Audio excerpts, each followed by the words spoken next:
Listening audience, and welcome to Maritime Matters. I am your host, Captain Glenn Bain, and ladies and gentlemen, tonight, this is the night. We got him. What George Bush say when they got Bin Laden? We got him. We got the big fish in the house, ladies and gentlemen. The biggest fish around. The man of all times, the man who calls the show on a frequent basis. He don't want to come in studio. Tonight, we got the great Herbert Alpheus. Lord Herbert Bain. And he's not a guest, ladies and gentlemen, because as all of you know, Herbert Augustus Bain is actually a co-host. He knows this stuff just as good as I. Sometimes he think he knows it even better. So we're going to have ourselves some fun tonight. And I can tell you, he's also a former Royal Bahamas Defense Force officer, well-trained, well-polished. I think he passed all the exams. And, and let me just welcome to the show tonight. Well, Cap, it's good to be here. And special shout-out to Bahamaland. It's been a long time in the making, but I'm here now, and hey, let's talk maritime. We need your knowledge, my brother. We talk maritime. Indeed. That's what we're doing tonight. So, ladies and gentlemen, we're gonna open the phone lines from square one. General Craig. Oh, by the way, that's my beautiful producer, my wonderful producer, Craig Gibson. I need to see the salute. We could open the phone. Oh, you want to see the salute? The man of the hour, the man with the power, the man, Craig Gibson, ladies and gentlemen, and he has that salute.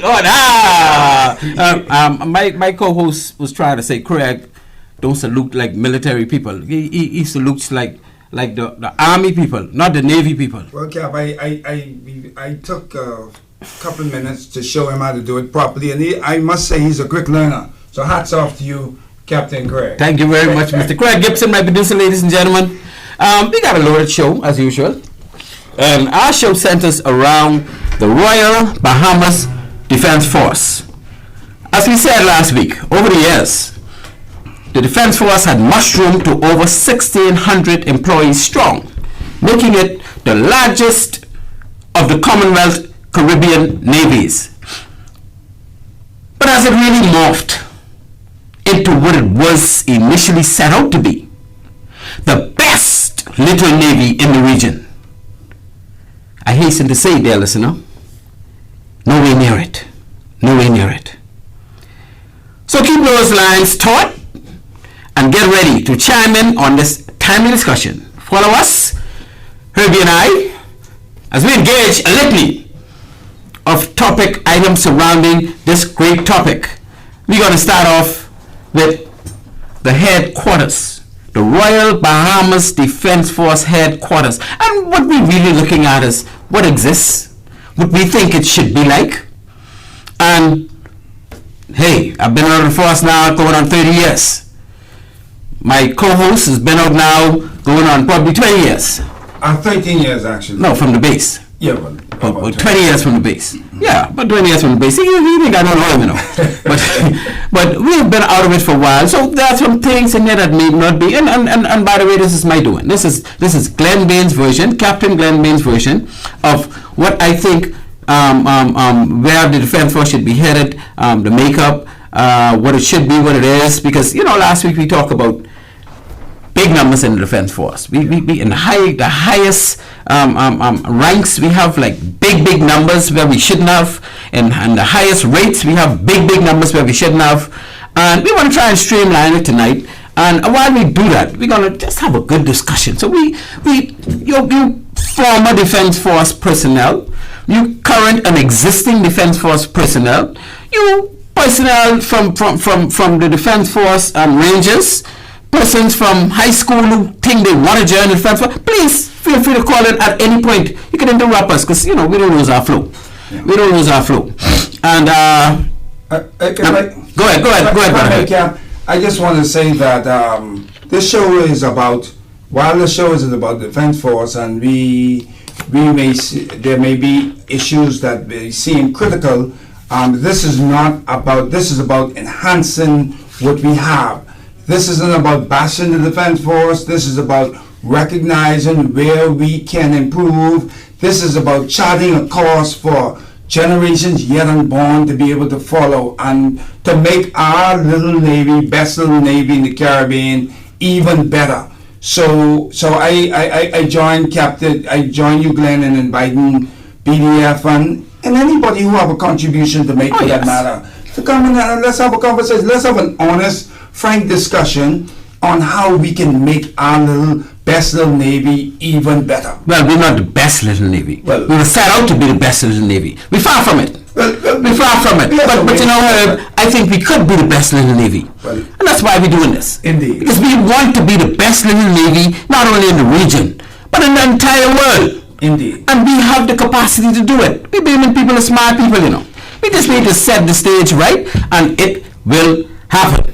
Indeed. So I apologize for the late start, ladies and gentlemen. As you know, those who listen regularly, you will know that this is the latest we ever started the show. I don't know, you know, we had so much traffic on the road coming down, and then I ran into some operations which shouldn't have been running into. So I apologize, and as we move forward, you will see that the show is going to be packed. The show is going to be with the weight. And I want to start off with the Defense Force head. And I'm so happy that I have Herbie here with me, because he was in the force a little longer than I was. He was in the force a little more recent than I was. So he would still have his hand on that. I don't know, have you ever worked in headquarters, Herb? No, I was one of the guys who did all the donkey work. They have donkey work. You have donkey work in the Defense Force? Indeed, that's the he was in the wake and day, mate. Who go to sea regularly. Oh, yeah. I was averaging about 25 over 30 days a month at sea. And so I'm a seagoing officer. And really and truly, that's one of the things I think, and just to throw this in, this might be early, but to throw this in, I think one of the things that we would have gone away from is that the whole concept of the Defense Force being a seagoing force. When I joined the Defense Force to go to sea. And you know, that was some years prior to, there was the sinking of the Flamingo, where a lot of young men were afraid. But you know, the whole concept of the adventure and going to sea and young men looking for, chasing that adventure was what the Defense Force was all about for me. And I embraced that opportunity, and that was what we did. And I think I can say without any fear of contradiction that is what brought the Defense Force all the success that we will have had in those early years. And to have you in studio with me as two products of the Defense Force that once ventured out of the Defense Force, we found a niche in the commercial maritime arena. Yeah. And we were able to find that niche kind of by stumbling over certain information, encroaching upon certain trainings, and that would have helped to polish us to transverse from military to civilian maritime, because it's all maritime. Yeah, and you know, I think that's you hit the nail on the head when you talk about trying to transition from the military to the commercial maritime sphere. The whole, it's not automatic. That's what I want. But the thing about it is, while you in the Defense Force, you quite technically you have no knowledge of what goes on outside of that military. Yeah. You don't have any knowledge about how the world runs maritime. Yeah, and it was a wide eye experience for me to learn that I was in the Defense Force and didn't have a clue about none of this stuff. And there are a lot of people still in the Defense Force does not have a clue. They have the capacity, the capability, and if they know, they can start venturing. And I think the Defense Force should even assist, like they did in Jamaica, people who want to venture into certification in maritime while they're still in the service. Well, absolutely. For me, it was basically the exact same thing. But the only difference is I didn't stumble into the maritime field. I had a few people like yourself and others who had gone before me, who had gotten out before me, and who was able to say, well, if you want to pursue the commercial sphere, these are some of the things you have to do. These are some of the courses you have to pursue. And then also, there's so much different things in the maritime sphere that as you begin to take these courses, which for to be honest, had eluded me for a long time. Even when I wanted to go back to school, The opportunity wasn't there. The opportunity was not there at the onset, right? So when you get out there, then you start to find out, well, all these areas like surveying, you had all these ship superintendents, you have captains, you have engineers, and all these are completely everything that I would have done in the Defense Force, inclusive of driving 200-foot ships, could not have didn't have any bearing on what I was able to do commercially in the commercial sphere. So and I think we need to cry shame that you have all this, because if we think about some of the people, right? We got a Jackson Ritchie, for example. You know, he only did 5 years in the Defense Force, but it positioned him to be so poised that he was able to just grab the mantle once he got out of there and run, right? You got a Theo Devaney, right?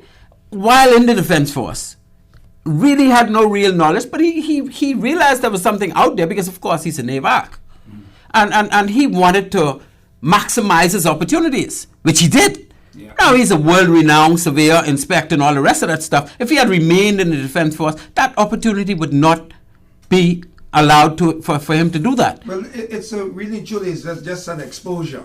Because that's what it is. Until you are exposed, you'll never know what's out there, what you might even be interested in. And so I think the job that we have now, and not only enlightening persons in the Defense Force, but also persons who have a desire to join the organization, that there's a part that the Defense Force will take you so far, and then after a particular point, hopefully you'll get the exposure while they're in the Defense Force as to what the other opportunities in the maritime spheres are. Yeah.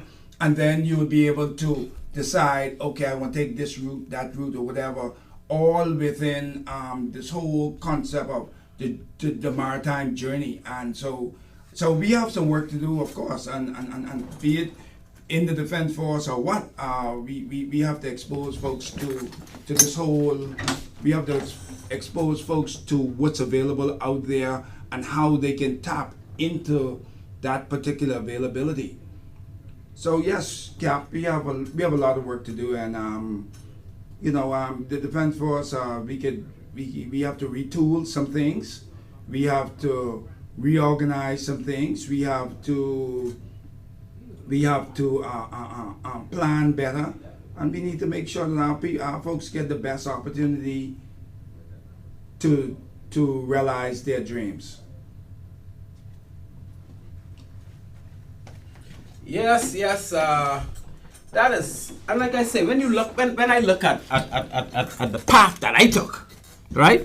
I was in the Defense Force, and I was seconded to the Port Department. Because at the time I was a senior lieutenant, and so my pay grade put me in the Port Department as a deputy port controller, which is fine. I mean, I really started to have thoughts of leaving the Defense Force at that time anyhow, because I feel like I've done everything that I need to do in the Defense Force. There was no ships in the Defense Force that I didn't drive as a captain. And I wanted to get into some other things, right? I just feel like my potential was complete for the Defense. There's nothing else in the Defense Force that will challenge me. And I decided, but the Defense Force decided they'll second me to the Port Department. And when I got in the harbor, serving as deputy port controller, I realized very quickly that I can drive a ferry boat from Nassau to Paradise Island with passengers, because I didn't even have a local Bahamian license to drive a boat. Yeah. Although I was driving all the ships in the Defense Force, right? So that gave me a wake-up call. And of course, I got my licenses organized, and then eventually I even changed all the exams, because, we would have had some deep training as Defense Force officers, and we would know navigation inside out, at least to the level that we have locally. So those exams are all upgraded, and we started to create systems, and then I met this gentleman. I didn't just meet him, I met him a couple times, but I found out very soon that he had a commercial license, a 1,600 gross ton commercial maritime license, right? He could drive any ship anywhere in the world up to 1,600 tons. And I was like, well, where you get this from? Because I had no knowledge that there were training establishments in Fort Lauderdale where you could go and you could actually do these courses. And his name, by the way, is, and may his soul continue to rest in peace, Bill Williams. Captain Bill, right? Yeah. Captain Bill was the first Bahamian that I knew that had a 1,600 gross ton license. And he would have gotten that. And I will be very happy to let people know this was done through a gentleman by the name of Craig Simonet, right? Without Craig Simonet, there would be no Captain Bill Williams with a 1,600 gross ton license. Right. Without Craig Simonet, there would be no Glenn Bain with a 1,600 gross ton license. Without Craig Simonet, there wouldn't be a lot of things in this country because he was all for Bahamians. He could have brought foreigners to run the ships he won. Right. But Craig Simonet, we owe him a lot. People always talk about Simonet, but I don't care about all that. The thing is, I know some of the things they did that really impacted local Bahamians on the maritime front. Captain Vimal Black. These are people that would have benefited from the efforts of people like Craig Simonet, right? And so I went in there and I got my 1,600 gold. And within 6 months of me getting certified as a 1,600 gross ton second mate unlimited license holder, a job opened to me to double my salary, right? And I decided, okay, it's time for me to leave government, and I left. And I never looked back. But what I'm saying is, I went there to the port department, and the job that made me really get deep into the maritime, Intamaco Shipping. Intamaco Shipping was a company run by Mr. Tony Airy, who's a British gentleman, right? He migrated to Canada. And then he came here because he owned one of the water barges that were going between Anderson and Nassau. That's when we used to barge water in, right? And he got the job to manage 2 container carriers that operated between Nassau, the Bahamas and Florida. And they got most of the contracts, right, to bring in the supplies for Atlantis while Atlantis was being built. So because of that, I was able to be exposed to ship management. I was able to be exposed to captaining an international ship in and out of the U.S. Well, Cap, just for your information, right? And I'm gonna give you some accolades, right?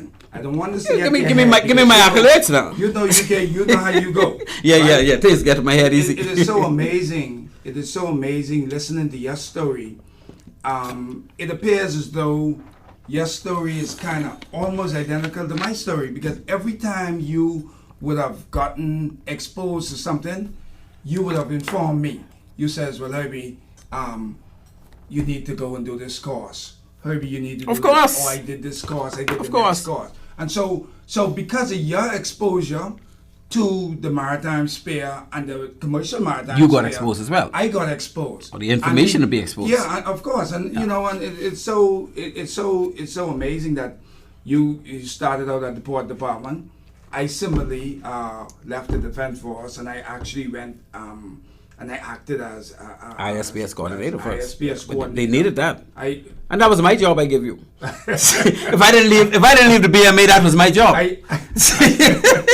Well, anyway, I don't like too much credit, but you did a good job. You started that up. At the end of the day, we were able to set up the whole international port facility security system. That's right. For the Bahamas. We were able to get all 23 designated facilities certified in accordance with the agreement. ISPS code. And we did it without having to rely on international help. Indeed, and we actually all of our facilities met the deadline when big countries were struggling. That's to try to meet the deadline, and we were able to do that. But they didn't have us, that's why. They didn't have me and you, that's a 1-2 punch. Indeed, I endorse that. And so your story about the port department, even though I went in a different capacity, yes. Are very similar. And I just want to say hats off to you, because every course that you did, you didn't keep it to yourself. Oh, no. You shared it. You said, Herbie, you need to do this, or you need to do the next thing. Yeah, and you got to prepare yourself for the real world. And so it's incumbent upon us now to share, and which we're doing now, with the rest of Bahamaland, how you can now, it doesn't matter that you take the same path that you and I took, but these opportunities that exist. The exposure. And then we have the Defense Force, which has a cadre of young men who are eager to learn and who have and well poised. Aptitude to do a lot of the maritime related work, and who has already had some sort of foundation. And so we need to make sure that what exists there, that they are similarly exposed, and there's a mechanism for them to be able to transition from that military sphere to the commercial maritime industry while they're young, and while they can make a big dent in the whole thing, and add. As do the U.S. Coast Guard. Oh, indeed. The U.S. Coast Guard is so informed, and they run the maritime safety offices, right? They do all the port state inspections. There's no reason why the Defense Force shouldn't have a cadre of 10 to 15 person rotating in and out of the port state inspection regime in this country, because that is the avenue where they will start to learn what is this SOLAS all about. How do you apply this MARPOL? What does SCCW require? What does this load line and tonnage act? What it is? They will have to learn those things to inspect ships. Well, incidentally, I'm glad you brought that up. When I was at the Port Department, we had a course completely designed and structured with the assistance of the U.S. Coast Guard. We had instructors coming over to assist. We had Theo Devaney, who would have been one of the instructors. We had Coast Guard officers, and we had this course plan, and the intent was to have 30 BDF Marines trained as port state control officers. Of course, that fell through because, in my opinion, and this is not knocking anybody in particular, but in my opinion, we had some folks who didn't have the vision and who did not support the training, and that did not come to fruition. But we were on the right track, and so yeah, it didn't happen then. But I will say this here. I think that some folks were being selfish, and so now we have an opportunity to revive a lot of that energy, a lot of those concepts of getting BDF trained up to do this work, and getting them exposed, and hopefully moving forward, there would be opportunities for those Marines to qualify themselves, and thus bring us into a position where we could satisfy our global commitment of having 15% of our of all the commercial ships that visit the Bahamas inspected on a timely basis. But and the thing is, my opportunities through that Royal Bahamas Defense Force really caused me to be able to do almost anything, because you remember at Dartmouth you were taught leadership. You know, how to be a leader. Why is it so important to be a leader? You've gone through the trenches, you notice, to deal with tough things and tough times and make tough decisions. And all that helped me along the way. So when I look back at my life, and I don't know what I was going to do. I'd probably go be a hotel, waiter in a hotel or something like that, until the Defense Force actually came to my school, to RBDF, which is also your school. But we real Paces. Paces got some big time people. Indeed. And Mr. William Swinley, he was a commander when he first came in, but he was Commodore William Swinley eventually. He came to the school and he was doing presentation on the assembly with all 700 students present. And he said, he pointed at me. You know, I really might have been pointing at anybody in the room, but I thought he's pointing at me. We need you to be an officer. We want to send you to England. I said, go to England. You know, and that's where it started. But this is all a brainchild, like we say, of Sir Lyndon Pillin. Yeah. Right? And Sir Lyndon Pillin would have been the one that would have been in touch with the entire Caribbean. He would have known that Jamaica had a defense force. He would have known that Trinidad, Barbados, and everybody. And so why should we be left out? And that opportunity going to England at the age of 18 really broadened my horizon as far as manhood is concerned, right? When I came back, I went here as a boy. I came back as a man, yeah? And I can tell you that when I went to the port department, that was the beginning of commercialization of what I already knew from the Defense Force. Yeah, but the Defense Force we still have opportunities. We still have Marines that are trained at Botany Royal Naval College. Yes, we do, and we that's why we have that potential is still there. We also have Marines who are trained now with the U.S. Coast Guard at the U.S. Coast Guard Academy. So the training opportunities has even mushroomed to greater heights. Yeah, and of course, and so, yeah, but that's why I want to give back. I want to go back and speak to some of those people and let them know opportunities are there. I want to speak to the command of the Defense Force, and of course, they have a very good command, as we know, and we've had some good commands in the past, right? But speak to the command, the command of the Defense Force, and say to them, let some Defense Force people get some exposure. Yeah. Because with that exposure, it can only help the entire country. So how do you envision this gap? Do you think then that this exposure could come by way of seminars of sort where ex-BDF persons in the industry like yourself would go in and speak, or do you think there's some training that has to take place there first before this whole direction, before this whole or any type of intervention on the outside could be brought in? Because if you're talking about the best little navy in the region, right? I wouldn't say in the world. Let's just stick to the region. What we want to do is we want to make sure the personnel in that navy is more qualified than any other navy in the region. Okay. Right? So we want to do a dual certification qualification process and enshrine that with your promotions. You see, we have a lot of promotions in the Defense Force, as you know from the time we were there, that are unworthy. Right? And if you make people certified commercially before they could be even considered for promotion, then the politicians wouldn't be able to call and say, promote that one, promote. Well, they can still do it. But everybody will know that person is not qualified for that promotion. Yeah, but Cap, so you make the commercial requirement fitting to the vessels in your fleet. Well, we have. I'm sure that the Defense Force have requirements for promotion. Well, not commercial, not certification requirements. Not certification. But we want certification requirements. But that's where we need to go. We haven't got. Indeed, I agree with you. Right. We have not gotten theirs yet, and I'm sure that there's criteria for promotion.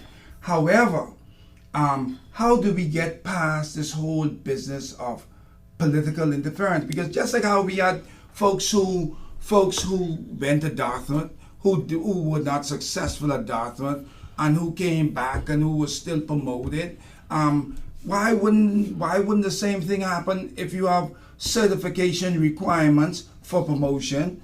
I talk about certification for commercial maritime. Because most of them.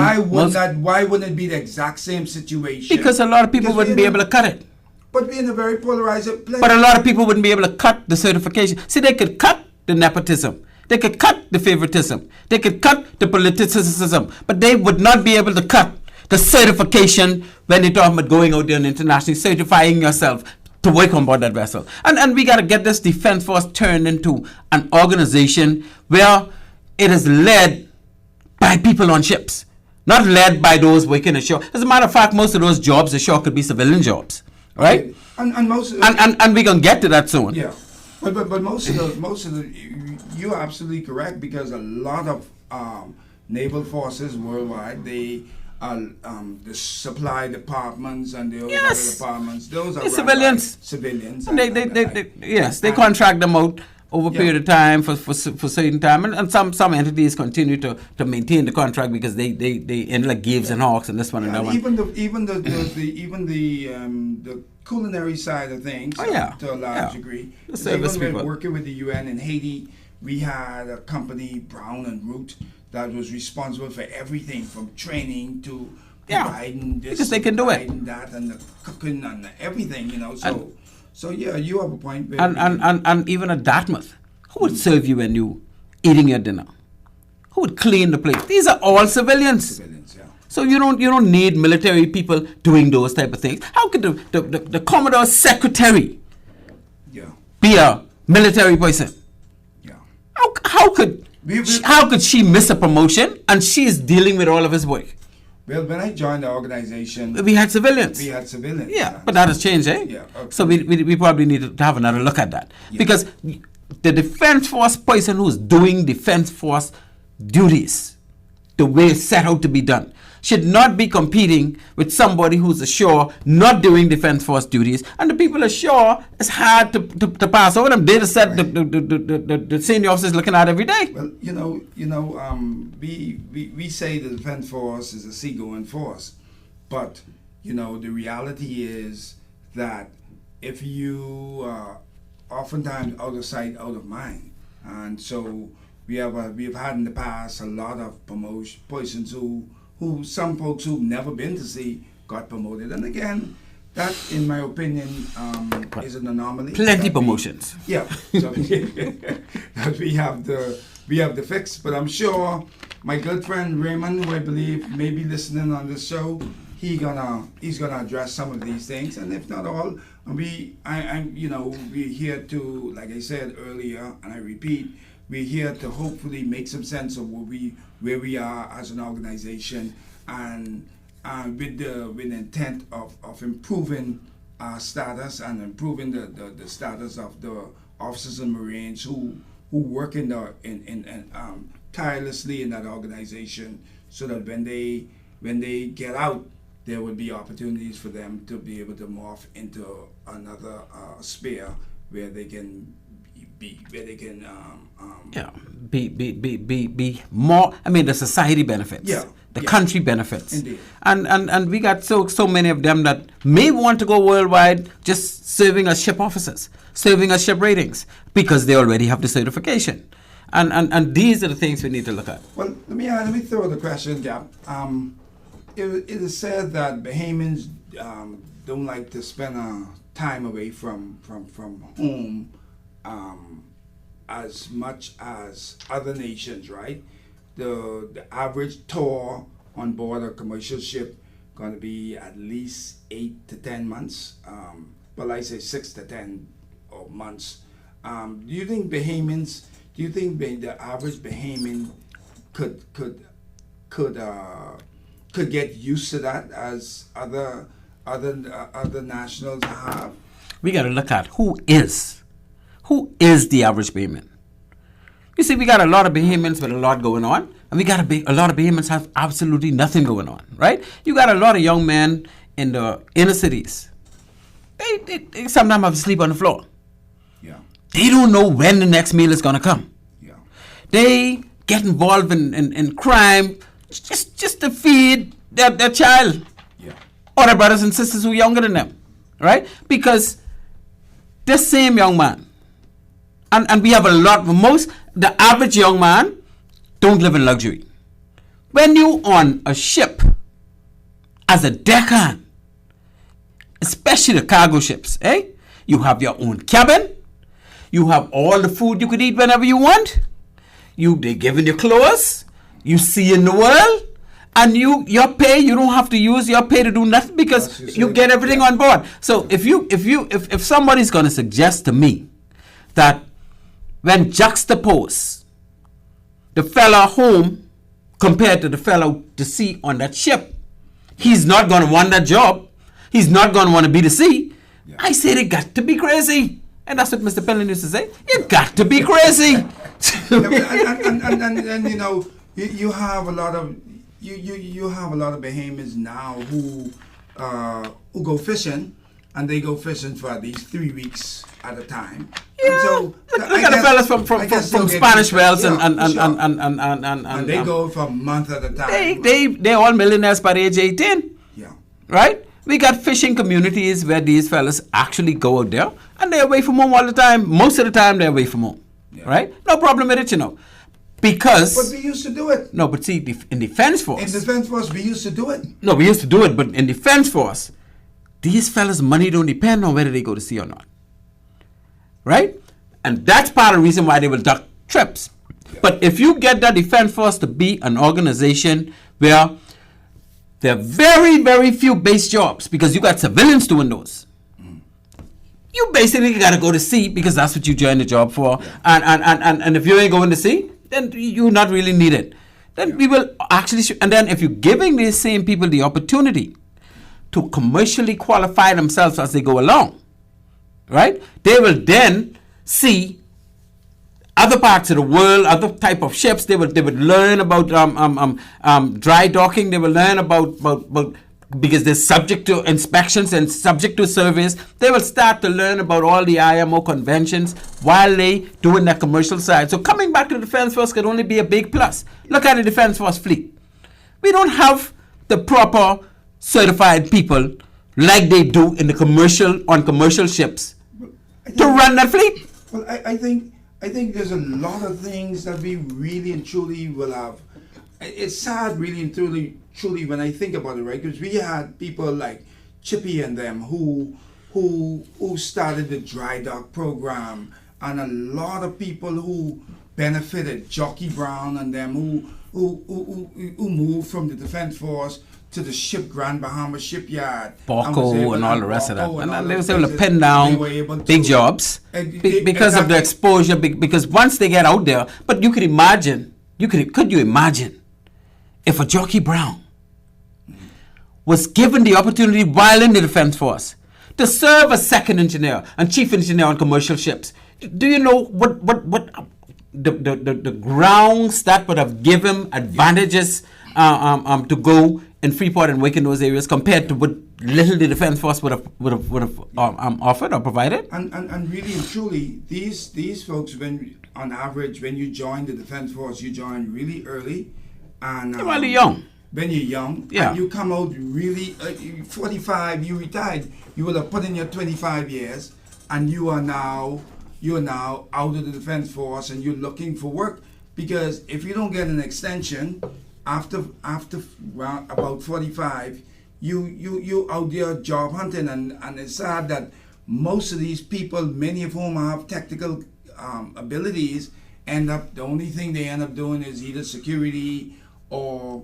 Because they're so limited in what they did in the Defense Force. They were not... And like I say, when you go out in the commercial area and you certify yourself, when you get back in the job, because the job still, you got to come back, right? When you come back to the job, you have so much to offer. You have so much that you can improve in the Defense Force. The Defense Force itself will save so much money because they're now maintaining their fleet properly. So the question is now, how do we get there?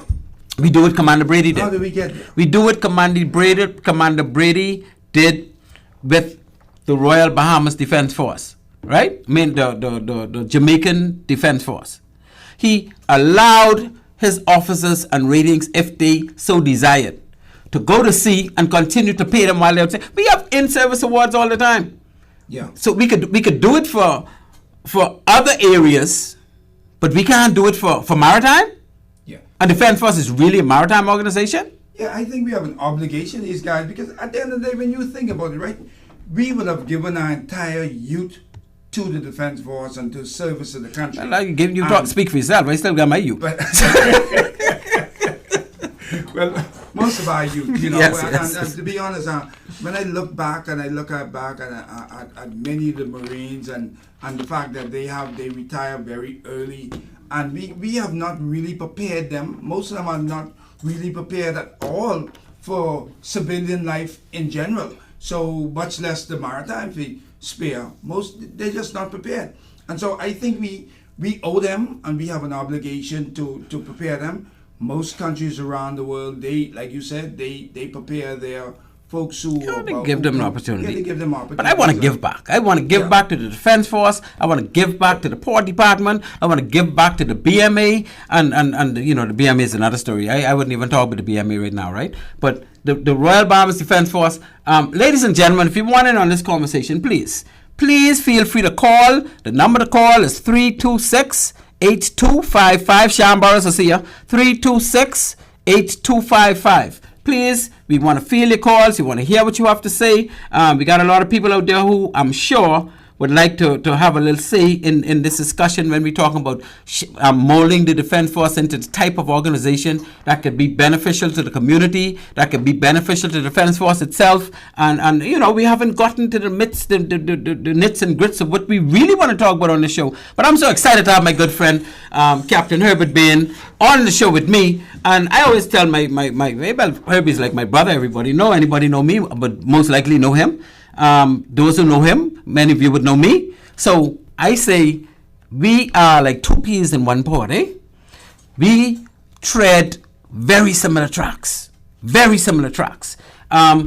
Of course, he's more certified than I am because he decided he won't go back to school and get master's degree and them kind of things. I tell him, my BT is all I want. My BT is all I need. I ain't going to sit down at school dorm again and chase no degree because a little too late for that now. Well, the thing is, Cap, I think that we share not only the same path to where we are today, but we share the same passion.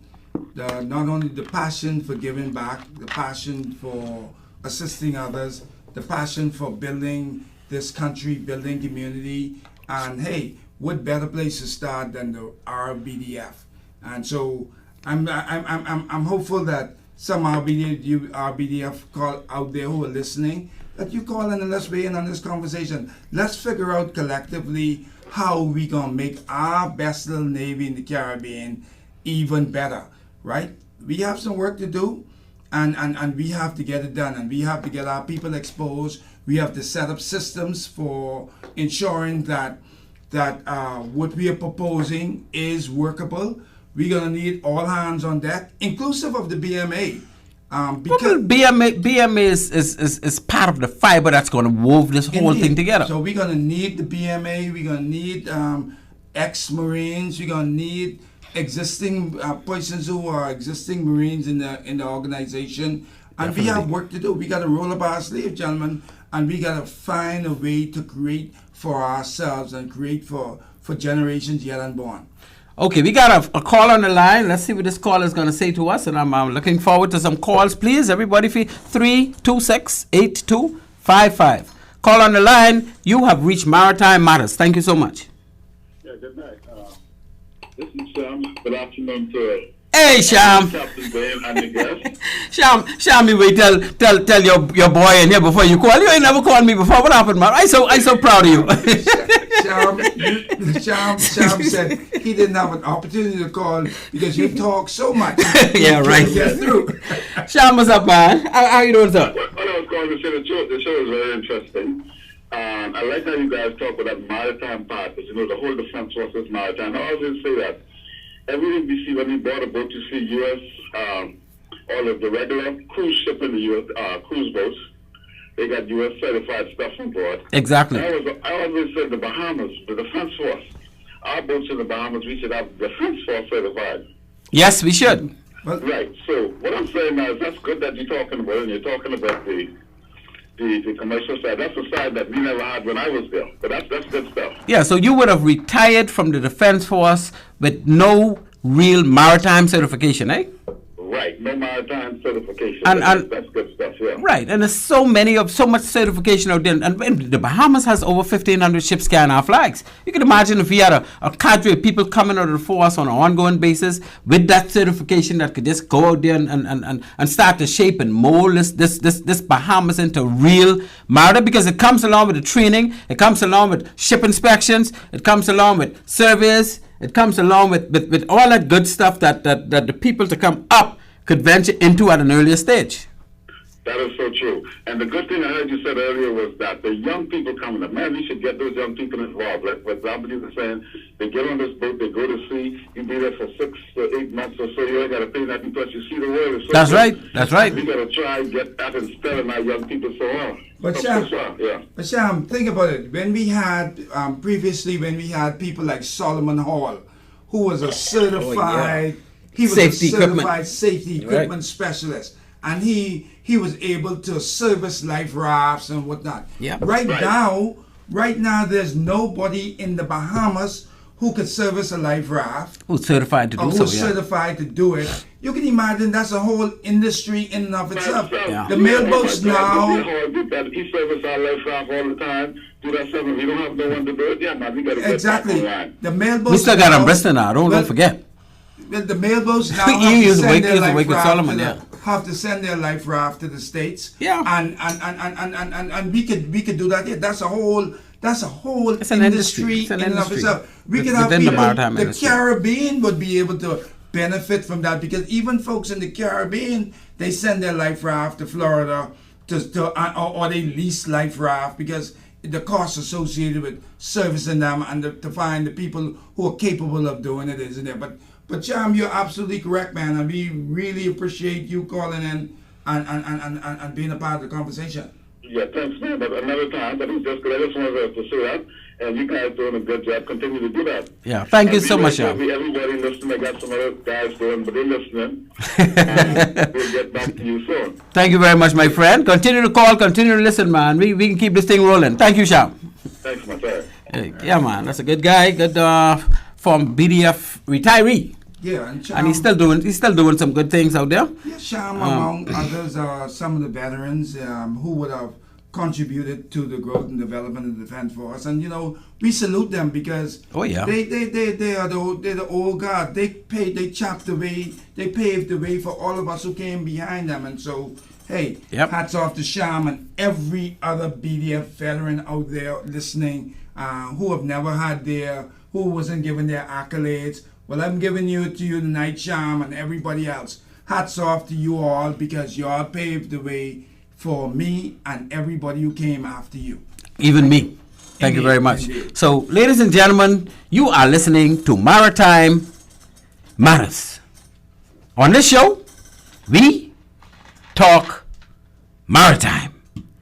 My special guest tonight, my special co-host, he's more qualified than me on paper, so I give, but he's a little younger than me, so I still got more experience than him. Lux,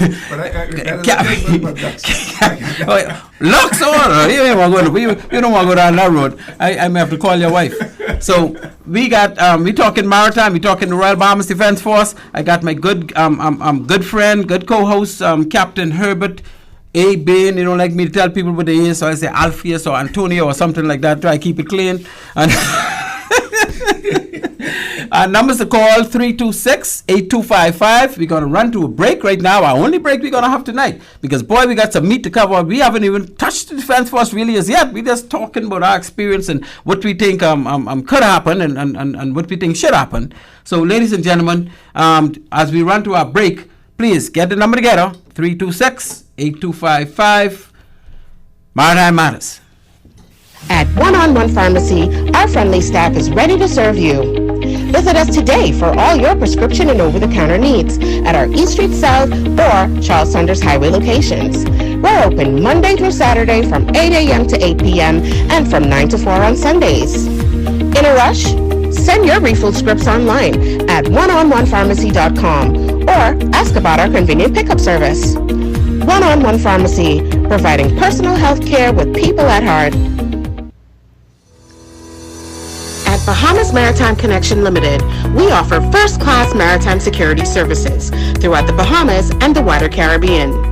As experts in maritime security, we specialize in production of ISPS assessments and plans, verification audits, certified familiarization training, and port security consultancy, just to name a few. Our services also include provision of a security force to maintain all required ISPS facility security compliance. For all your maritime security needs, visit us today in Nassau at our East Street South location or in Freeport in the Kipling Building. Call us at 392-3515 or follow us on all social media platforms. Bahamas Maritime Connection, your leader in maritime security. Let's help you make the connection.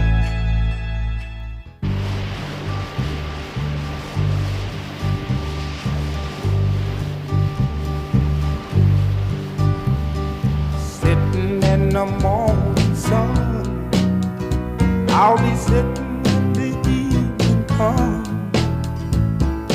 watching the ships roll in and I watch him roll away again. My co-host, Captain Herbert Bain.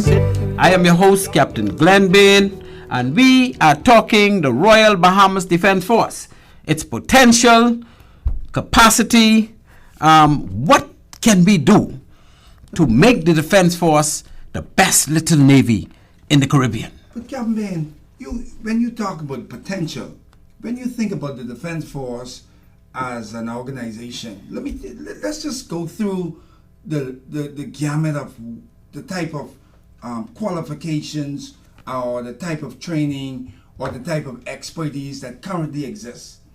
We have persons who are trained in compass adjustment. That's right. That's an area within the world that's really deficient when it comes to the amount of professionals who are able to perform that particular role. We have persons who are radio specialists. Technicians, specialists. Who not only repair, we got persons who can repair radars and the like. And that's in and out of the Defense Force, because we have people who pass through the Defense Force, exactly, and they started their own company doing those things and doing very well. Exactly. We have outboard mechanics. You got to call them. Yeah, I'll let you finish your talk. Well, we have outboard mechanics. We have generator repair persons. So we have a litany of folks who are capable and competent. And that's only in engineering. That's only one aspect. But let's go to the call. Caller, you live on Maritime Matters. Good night to you. You're live. You're live. The two men, what y'all saying? Brain, my brother. Indeed. We're in good shape and top shape up in here and getting better all the time. How you doing? Yeah, boy. Any stand fish tonight after the show? we coming to 8 Mile Rock for steam fish. Yeah, listen, we got a good show going on tonight, and I am glad that you have Mr. Herbert Bain, the rally boy inside. Indeed. I tried to call him last week a couple times to ask him when he come into the show. Yes. We finally got him in studio. I was tensioned, but I was actually really busy. But I'm happy that I actually made the time to come, because I think the topic is so timely and is so important as we develop our little country. We need our best little navy to help us to do that in a broader sense. Yeah, but Mr. Bain, let me let you know, on top of that high heel you is, you got all the cornbread. I got some. Yeah, so your head should be clear. You know what I mean? And guess what? You bring a wealth of experience to something where you have been working. You know what I mean? You know, I had two brothers who worked there, Lisa and Nebula, and I mean a bunch of people working on the Defense Force, and you know, it didn't seem like it was the best place to be, because you know, you have to have initiatives when you go out to sea, like being say, or work on them ships, or be out to sea.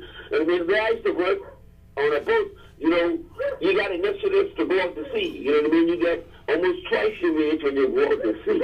So, you know what I mean? Everybody was just hoping that he get a job to go out for 2-3 weeks, even a month, or spend some time, you know what I mean? Or something break down in the Bahamas, where we can go down there and spend like a month or two, you know what I mean? Because that's right. After you're making money, you understand what I'm saying? Yeah, and then yes, absolutely. And then when you're a young person, I think it's important for you to take advantage of the opportunity to go after that sense of adventure, to see the world, and to get those skills that will be necessary to propel you into the future. So yes, you're absolutely correct, and the Defense Force offers that opportunity.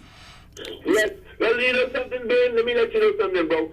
Ain't nothing like touching that joystick when you're out to sea, and you see the boat respond to how you got to spin it, and you know what I mean? When you put in your coordinates, and you're navigating through narrow passages, and seeing places that you ain't never seen before, seeing things out on the high waters that you've never seen before. King Adam, what you know but touching joysticks, man? You know, but dynamic positioning and all that stuff too. Oh yeah, that's right. Because you guys went out there to deal with the launching of the Titan before it imploded up off Canada couple months, about 2 or 3 years later, eh? Yeah, but then, you know, I was involved with salvage. That's Maybe right, that's to right. go down to any part of the Bahamas and take ships and boats and, you know what I mean, craft, and then we take them back to the States. Yeah, and man. I did most of the driving because I told him to save the most. You know what I mean? So I had the greater part of carrying the boats from here to there. Everybody else got a rest because they know I was there, you know. So I really enjoyed it, bro. So, Thank you so much. Thank you so much. So, Cap, can you one last before you go? Just sum up. What did the maritime industry do for you? And keep in short, what did it do for you? How did it change your life, if it did? Man, I'll let you know something. You know what I mean? On that water, you will never have an experience like on that water. You know, sometimes I thought I was coming back because of the way we got caught in the crossways and stuff like that. And the only thing you could do is pray because everything was falling off the shelves. And then everything was just moving from side to side. We was on a boat that was like, I thought I was coming back. But then when you look far down and you see, like, you know what I mean, a little speck of land or wherever the place may be, and then you come to land, you know, you feel good, right? You say you ain't going back, but guess what? You're stripping back again. We all know about that. Thank you very much, Cap. Yes. Thank you for sharing. We do appreciate your call. Thank you, King Arthur. We'll keep in touch, my brother. All right. Very good. That's King Arthur. Me and him got talk for some more carbon credit, so we need to get our millions. Well, but anyway, that's another topic. That's a non-defense force topic. But the facts of the matter, as I was saying before we got the call, and we thank the caller for calling and sharing his experience. We have a lot of talent in the Royal Bahamas Defense Force. Oh yeah. Now, how do we create? Like I mentioned earlier, I mentioned Solomon Hall. Yeah. Right? We sent him off. We trained him. We certified him to be able to service life raft and to be a life raft technician, service technician. I think I cannot remember the company that he would have worked. Yeah, I think Brother Bristol, who seconded him, did the same thing. Yeah. So we had two Marines who really and truly was certified when you think about start it, a company, really. That's an industry in and of itself. Then we had the Chippy. The shipwright. The shipwright. Quite a few of them. Yeah. Quite a bit of them. Griffin and all these guys. Yeah. Who were able to carry out ship repairs. That's right. Then we have persons who repair radars. We have we have a few of them who are actually went into business for themselves, who actually currently engage in some of those activities like GABO and them. Who the radio technicians who open.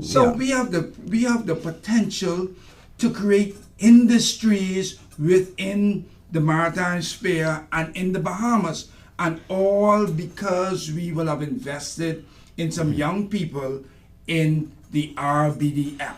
Look at my friend Mikey Fernando.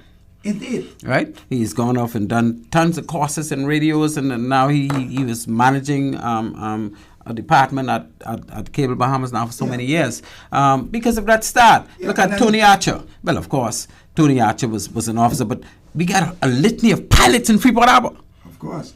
Quite a few pilots in Freeport Harbor. I mean, these people learn to drive vessels on the Defense Force. And then when and I can tell you they're some of the best pilots in the world. Of course. And then I look at myself. I do... you ain't no pilot. I look at myself. Oh, you are actually. Indeed. When I look at myself, I do marine surveying. Yeah. I work for all the major banks, all the insurance. At the highest order. Oh, of course. And at the highest order. When I also am an approved nautical inspector for the BMA. My jurisdiction extends as far south as Guyana. Yeah. And so I conduct inspections and surveys on board cruise ships, tankers, bulk carriers, and the like. I issue certifications on behalf of the BMA in London. And so all this because of the what was poured into you from the Defense Force. Indeed. And I could say the same thing in ISPS.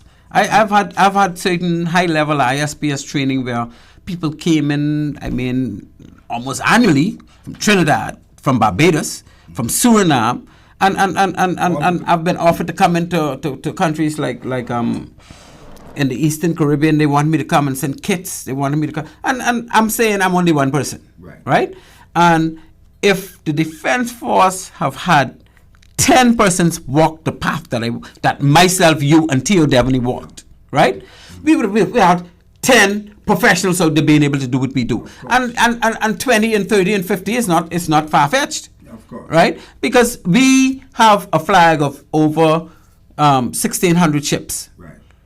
I mean large ships. They all need to be inspected annually. Of course. They all need certain certification for lifeboat handling, rescue boat, and it's just a wide range And we have of opportunities. And like I said earlier, we have port side control obligations that we haven't met. That's right. In eons, when we are not able to meet those obligations because of the fact that we don't have sufficient port side control officers that's domiciled in the Bahamas to be able to carry out these functions. And we have as a matter of fact, we probably got one port side control. I think Kenneth was people. Well, they have one now. Yeah, I think two now. Right, But it's still small compared to what Very, we very should small. should have in place. We should have a regime in place, not just a person. So how do we get this information? How do we get this this change of direction? How to occur? Where do we go? Do we look to the politicians? Do we look to the leadership of the Defense Force? How do we transition what we're saying? How do we make this idea, bring this idea to life in the organization so that those Marines can benefit? Well, we have persons such as yourself and I that have been exposed, right? And a lot more. Persons who have been exposed and care to and want to give back. Yeah. So I am still in direct communication with the command. You still in the correct, not only the command, but the litany of senior officers in the Defense Force. And I've been approached once or twice about perhaps coming and speaking in terms of what I do and all the rest of that. Yeah. So Defense Force personnel can get an understanding. And it's these type relationships where we need to start. Yeah. Right? Yeah. On a broader scale, we can put a position paper together where we could actually push it forward for considerations, but we know what happened with these things. Yeah. Right? So the fact that we want to give back, the fact that we dropping these pebbles along the way to say that we need to expose Defense Force people, the fact that I know a couple years ago, the then director of the Bahamas Maritime Authority, who was British, wanted 3 Defense Force officers on a rotational basis in the London technical team on 2-year rotations. While they're there, what they'll be doing? Following up on flag state inspections, following up on class surveys. So they would have to learn about all these different conventions. They could be going in and out of IMO every 2 weeks. But yeah, I mean... But it didn't happen because, we have some people, like you say, some leaders of some of these organizations who just don't want to see people progress. Yeah. And they would do whatever they could to keep people down. Yeah. Right? But I think we got a good opportunity now with Brother King. Yeah. And I think once he's aware of what can happen, I don't think he would have any issues with rekindling, relinking. And then Dwayne Hutchison is now in charge of the BMA. Dwayne, who's now there. He and I went to the base together to try and make this happen. Indeed. So we need then to look to, in the shortest possible time, let's see if we could create some of these linkages between heads, the BMA, the PDF, ourselves, and anybody else for that matter who believe that they have something to offer in terms of bringing this to fruition. But we need to make sure that this becomes a mission that we will go after until we succeed. Because if you would agree that you and I don't give up easy. Well, we don't give up at all. Thank you very much. But the thing about it, ladies and gentlemen, you are listening to Maritime Matters. We have a discussion about maritime in the Bahamas, more specifically about maritime within the Royal Bahamas Defense Force. We haven't really... We've just scraped our agenda a little. Our time right now, we're down to 11 minutes? So, don't look at me like that. So our time is dwindling away real fast, and we are going to be back to take up this agenda, this big agenda in front of us that we didn't really touch yet, right? Because I'm so excited tonight to have my good buddy, my good friend and brother, Captain Herbert Bain, who basically walked the path, we shared paths that we walked and treaded in learning about maritime. Herbert Bain happened to be, in my opinion, probably the brightest brain, the most achieved maritime professional in the Bahamas, bar none. I mean, if you know about his track record, how he treaded along the way, you'll have to be blown away. I mean, I'm blown away, and I know him like he's my brother. So, so I'm like, thank you for being here tonight. No. It is what it is, right? Now, some people don't like you, and some people don't like your achievement. Some people don't like me. They don't like my achievement. But we ain't worried with them. We worried with the masses who know and who can appreciate. And that's where we began with this. I'm so happy that you decided to come in the studio for once and for all. I've been chasing it now for a year and a half. You finally reached, and I ain't letting you go no more. You gotta come more. Well, I thank you very much for the invite, and I enjoyed the time. I enjoyed the opportunity. I don't know where the time went to. The time I is believe something. We got 10 minutes. It's a mess, right? But you know, like I said, we have an obligation to give back, and we have not seen the best of what could happen within the industry, and so we have to guide some of this process, and I'm committed to doing that. I'm committed to working alongside with all the industry professionals, the Commodore, the director of the BMA, the other maritime professionals out there who I know that will be a part of whatever we do moving forward. And we need to bring some of the things that we would have discussed to fruition, so that these BDF officers and Marines who give unselfishly day after day to preserving the territorial integrity of the Bahamas and the peace, that we give them something to look forward to when they reach that point in their careers where they are forced, because of age and because of time, to retire. Mm-hmm. And you have a mere 25 years. Really and truly, you're just in your prime then. Well, I think really and truly, and Raymond, if you're listening, Commodore King, I think we need to revisit the retirement age for Marines. Maybe 25 years is too little, because when you look at it, a lot of these things. But remember now, that 25 years is not mandatory. At 25 years is so you could become eligible for full retirement. No, it's that's fully eligible. No, at age 55 is mandatory. Well, 25 years or 55, whichever comes No, that's not so. For Marines? No, for Marines, if you join at 18, when you're 43, that's 25 years. Mm-hmm. You don't have to live. You could continue, but when you get 55 years old, it's mandatory that you leave. Yeah, but after the 25 you can take years, vacation. You can only do year to year. No. Right? You're just eligible for retirement. You don't have to take it. You don't have to go year to year. It's after 55 when you got to go year to year. Okay, well, because at 55 you are required to retire. I'm not sure. Anyone, I would ask one of those serving Marines to call in quickly. Let's clear this up, because I cannot allow Captain Bain, Glenn Bain, to give misinformation. But the point that I'm making is that it's the same thing in the public service. You do 30 years, you're eligible for full retirement, but you don't have to retire. You don't have to go year to year. I think when you get up to either 40 or 45 years, at the age 65, that's when you must retire. Yeah. And then they could do year to year after that if they want to keep you.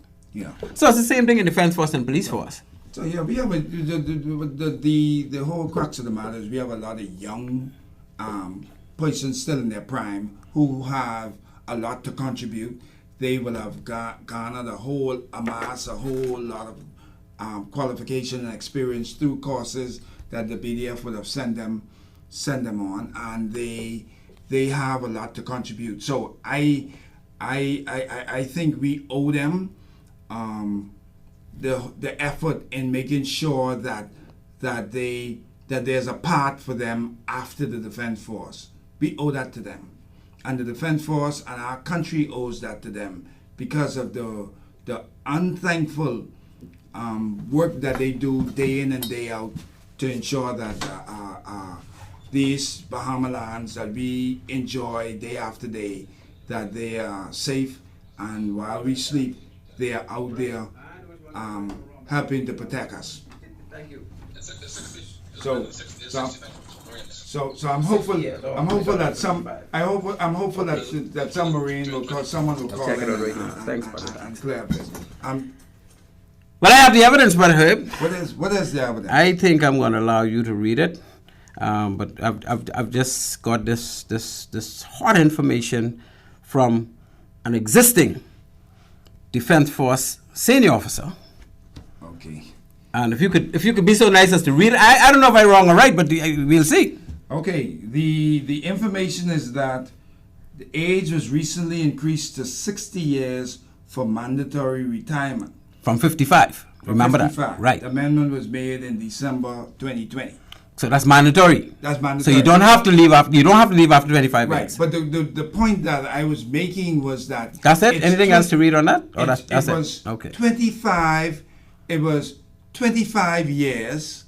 To be able to be eligible for full retirement. Right. But if I remember correctly, at 25 years, you had to apply to the Commander Defense Force, and then you can go year to year. No. Yeah, let me Only finish. if you're retiring. No, let me finish. Uh-huh. And this is what I want clear up. Okay. It was 25 years, and then after 25 years of service, then you can apply to the Commander Defense Force and have year to year up to a maximum of 5 years, really and truly, or 55 was the retirement age, either whichever came 55. first. No. What? I hear you and I understand where you're coming from. But let me explain to you how it really worked. Right? You had the minimum was 25 years for you to retire. The maximum is age 55. Yeah, but So you can retire at age 43 if you join at 18. Up to age 55. Now, if you want to go beyond age 55, let's say you're a specialist, you're an engineer, you're a specialist, Right. and they want to keep you, then they could put you on year to year. Well, I think you haven't done wrong, but we won't. Hey. That one we probably won't resolve that here. I can tell you Uncharted Waters is on year to year because of his age. Right? But ladies and gentlemen, we're having some fun up in here tonight. I don't know if we have time to take any more calls because we're down to 3 minutes. But, the number to call is 326-8255. And I thank my good friend who just sent me that information. I wish somebody could also send an information as to whether, just to clarify, that 25 years to be eligible for pension. That's what it is. That's what I'm telling you, eligible for pension. But you don't have to go year to year. Okay. You can't have pension until you're 25 years in. Just like you were as an officer, you had to put 25 years in to get pension, but you didn't have to go year to year, right? Well, I can't yield to you in any event. Well, Not on nationwide. not on show, okay. Not on nationwide. Okay, so you'll give me a little secret. Afterwards, you'll just, yeah, Glenn, you win that one. I'll take the L. If I so agree. Yes, sir. Yeah, but it's been really fun. The time has gone so fast. Time It's has gone funny by. how time flies when you're having fun. Oh, indeed. And I really and truly think that we have an opportunity here, and I believe that subsequent to this particular show, Cap, that we will have I believe we're gonna be able to advance this whole notion of putting BDF in a position to be able to establish new careers when they attain the age of 55 or 60 or whatever. the 60 case. nowadays. It 60 has nowadays, yeah. just gone to 60. Yeah. And I thank our heavenly stars that these young officers who had to leave at 55 can now do another, because a lot of them are so very young. Yeah. When I was 55, I wish I could be 55 again. Really and truly, that people back then, the life expectancy was a lot Lower. lower. Yeah, it was lower. And now people are living longer. So now. And plus, we younger than our parents were when they was this age. We're far more agile. And so- I mean, because they give us better food than they had. And so, I know. so we actually forced to, and I don't want to force to then also look at this whole business of national insurance, but that's a No, that's a we different. won't That's go a into different that. story for We another. won't go into that. We wouldn't go into that. Yeah, but this whole business of living longer and longevity has changed a lot of stuff for a lot of people. So let me thank you for your insight, Captain Herbert Brain, for making our show a very exciting, spectacular show. It's about time you reach. We couldn't do our agenda because you sneak up on me, but we're going to come back and finish this agenda. Indeed. So I'd like to say thank you very much to the listening audience. And my Auntie May up in Freeport, 90 and going strong. Oh, she can call me tomorrow and tell me what everything may know be talking about. My Auntie May, good night to you, honey. Thank you for always listening. You know you're my number one fan. And to my sponsors, I say... Bahamas Maritime Connection Limited was sponsoring us from day one. Of course, they ain't got no choice, because that's me. And of course, my good little cousin, Stephanie daughter. You know Stephanie. Yeah. All right, Chantia, McBride, and the one-on-one pharmacy, one on East Street South, one on Prince Charles Highway, and they just opened up a new one in Freeport called Island Care Pharmacy. And Shanti is doing big things, and she got a staff of lovely people. You know, so I thank you for continuing to sponsor me, Shani, and ladies and gentlemen, the show would be nothing without you listening. So again, we thank you so much, and with that, as always, say Maritime Matters. Can I say the out? You can say the whole thing. Go ahead, put us With out. that, ladies and gentlemen, Yes. Maritime Matters out. Hello. So I'm just gonna sit on a dock of the bay, watching the tide